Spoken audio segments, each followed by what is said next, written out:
మనం ఈ వీడియోలో మోకాళ్ళ నొప్పులకి చక్కటి గృహ వైద్యం అనేటువంటి ఆసక్తిదాయకమైనటువంటి అంశాన్ని గురించి తెలుసుకోబోతున్నాం. ఈ రోజుల్లో చిన్న వయస్సులోనే మోకాళ్ళ నొప్పుల సమస్యలు రావడం చాలా దురదృష్టకరమైనటువంటి పరిణామం.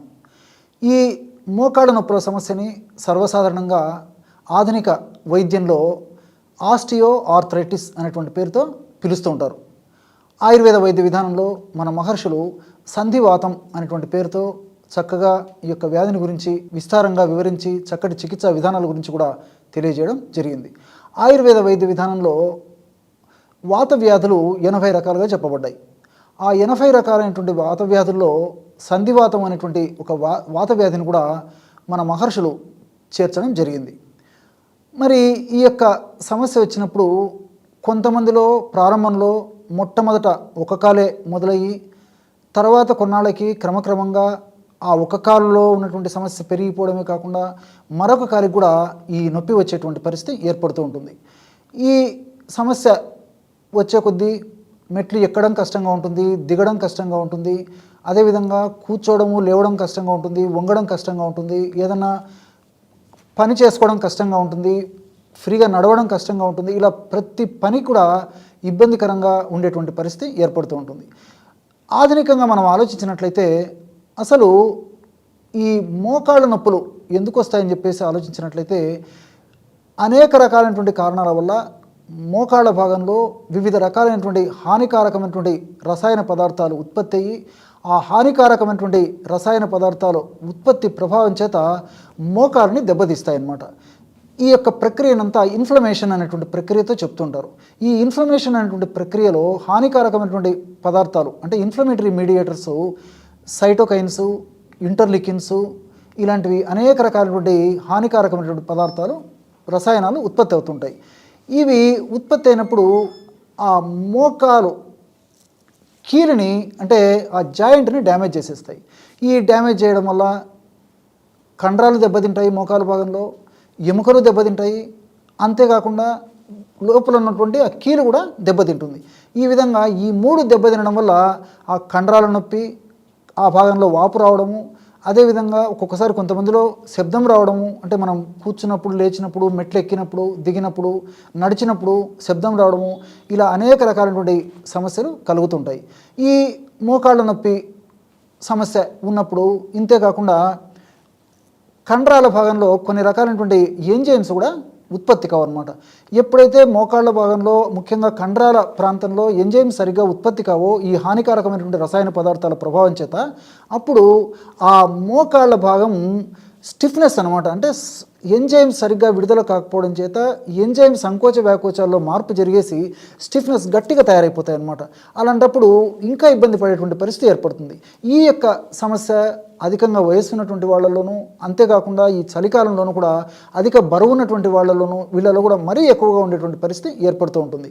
ఈ సమస్య ఉన్నప్పుడు అనేక రకాలైనటువంటి ఔషధాలు డాక్టర్ల పర్యవేక్షణ లేకుండా పెయిన్ కిల్లర్స్ అంటే నొప్పి నివారణ మాత్రలు చాలా రకాలుగా వాడుతుంటారు.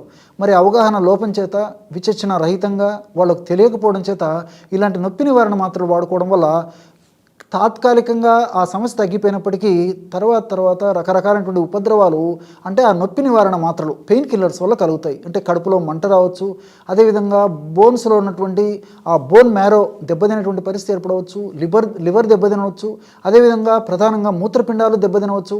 ఇలా వివిధ రకాలైనటువంటి అవయవాలు దెబ్బతినడమే కాకుండా కడుపులో అల్సర్స్ ఏర్పడేటువంటి పరిస్థితి, అంటే కడుపులో పుళ్ళు ఏర్పడేటువంటి పరిస్థితి ఏర్పడుతుంది. ఇలా వివిధ రకాలైనటువంటి అనేక రకాలైనటువంటి సైడ్ ఎఫెక్ట్స్ మొదలవుతాయి అన్నమాట. కాబట్టి డాక్టర్ల పర్యవేక్షణతో కొన్నాళ్ల పాటు డాక్టర్ల సలహా మేరకే కొన్నాళ్ళు మీరు ఈ యొక్క ఆధునిక కృత్రిమ రసాయన ఔషధాలు నొప్పులకు సంబంధించి వాడుకోవచ్చు. కానీ మీకే మీరు వాడడం ఏమాత్రం క్షేమదాయకం కాదు, ఆరోగ్యదాయకం కాదు, ఆమోదయోగ్యం అంతకన్నా కాదు. మరి ఈ నేపథ్యంలో మనకు ప్రకృతిలో లభించేటువంటి అనేక రకాలైనటువంటి ఔషధాలపైన సదవగాహన కలిగి ఉండి వాటిని సద్వినియోగం చేసుకున్నట్లయితే చాలా త్వరగా, వెంటనే, శీఘ్రంగా ఆ యొక్క సమస్య తగ్గిపోతుంది. సైడ్ ఎఫెక్ట్స్ రాకుండా సైడ్ బెనిఫిట్సే మనకు కలుగుతాయన్నమాట. మరి అలాంటి ఔషధయోగాల్లో మీకే మీరు తయారు చేసుకోదగ్గ సులువైనటువంటి ఔషధయోగాన్ని మనం ఈ వీడియోలో తెలుసుకోబోతున్నాం. ఆ తైలం తయారీకి కావలసినటువంటి పదార్థాలు 4. మొట్టమొదటిది బాగా నిదానంగా రాసుకోండి. ఈ రోజుల్లో చాలామంది, ఇంతకుముందే చెప్పాను, చాలామంది మోకాళ్ళ నొప్పులతో బాధపడుతుంటారని చెప్పేసి మీకే మీరు స్వయంగా తయారు చేసుకోవచ్చు. తయారు చేసుకోవడం సులువు, వాడుకోవడం సులువు, ఫలితం కూడా చాలా సులువుగా పొందవచ్చు. ఎలాగంటే 200 మిల్లీలీటర్ల నువ్వుల నూనె ఒక పాత్రలో తీసుకోండి. ఆ నువ్వుల నూనెలో 20 గ్రాములు వెల్లుల్లి రెబ్బలను నలగొట్టేసేసి వేసి, అందులోనే 20 గ్రాములు సైంధవ చూర్ణం కూడా వేసి పొయ్యి మీద పెట్టేసేసి కొద్దిసేపు సన్న మంట మీద మరిగించండి. కొద్దిసేపు మరిగించేసరికి ఆ వెల్లుల్లిలో ఉన్నటువంటి ఔషధ గుణాలన్నీ నూనెలోకి వచ్చేస్తాయి అన్నమాట. ఆ వెల్లుల్లి కూడా నల్లగా మారిపోతుంది. ఇదే మీకు గుర్తు. వెల్లుల్లి రెబ్బల యొక్క పొట్టు నల్లగా మారిపోతుందో, అంటే వెల్లుల్లి రెబ్బను దంచి వేసింటాం కదా, నల్లగా మారిన తర్వాత ఆ పాత్రను కిందికి దించేసి ఉడగట్టేసి అందులో 20 గ్రాములు ఇంగువ చూర్ణం. ఇంగువ తెలుసు కదా మనకందరికీ, సర్వసాధారణంగా వంటింటి పోపు దినుసే కదా. ఇంగువను చూర్ణం చేసినటువంటి ఆ యొక్క ఇంగువ చూర్ణాన్ని ఒక్క 20 గ్రాములు ఆ వేడిగా ఉన్న పదార్థాన్ని వడగట్టేసి అందులో వేసేసి మూత పెట్టేసేయండి.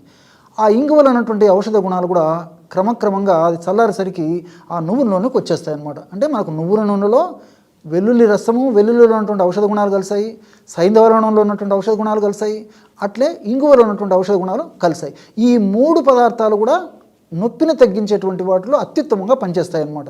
దీనికి తోడు తైలం, నువ్వుల నూనె కూడా ఈ యొక్క నొప్పిని తగ్గించడంలో చాలా అద్భుతంగా పనిచేస్తుంది. మనం ఈ 4 పదార్థాలు కలిపి తయారు చేసుకున్నటువంటి పదార్థం కాబట్టి ఇది చాలా అద్భుతంగా పనిచేస్తుంది.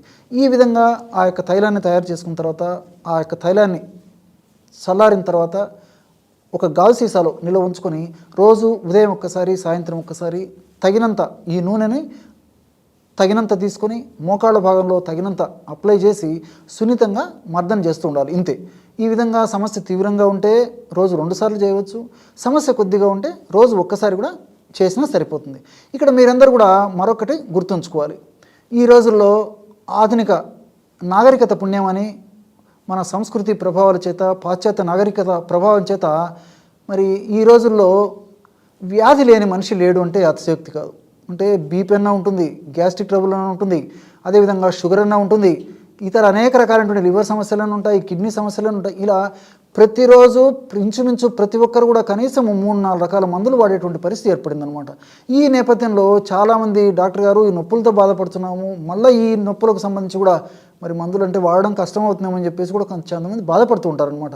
మరి అలాంటి వాళ్ళు నొప్పి కొద్దిగా ఉండి ఒక కాలికే ఉండి కొన్నాళ్ళ నుంచే ఉందైతే కేవలం ఈ మందే సరిపోతుందన్నమాట. మన కడుపులోకి వాడవలసినటువంటి అవసరం కూడా లేదు. ఈ మందును వాడుకోవడం వల్ల నొప్పి, పోటు, సలుపు, బాధ ఇలాంటివన్నీ తగ్గిపోతాయి, కంఫర్టబిలిటీ వస్తుంది, సైడ్ ఎఫెక్ట్స్ ఉండవు, సైడ్ బెనిఫిట్స్ ఉంటాయి. కాబట్టి మరి ఇలాంటి సమస్యతో బాధపడేటువంటి వాళ్ళు ఎవరైనా ఉంటే ఈ ప్రకృతి ప్రసాదించినటువంటి ఈ యొక్క ఔషధాన్ని తయారు చేసుకొని వాడుకొని చాలా చక్కగా లబ్ధి పొందవచ్చు. చూశారు కదా ఎటువంటి సులువైనటువంటి ఔషధ యోగాన్ని మోకాళ్ళ నొప్పుల సమస్య తగ్గేందుకు ఈ వీడియోలో తెలుసుకున్నారో. మరొక వీడియోలో మరొక అంశంతో మళ్ళీ కలుద్దాం. అంతవరకు నమస్కారం. మీ చిట్టిబొట్ల.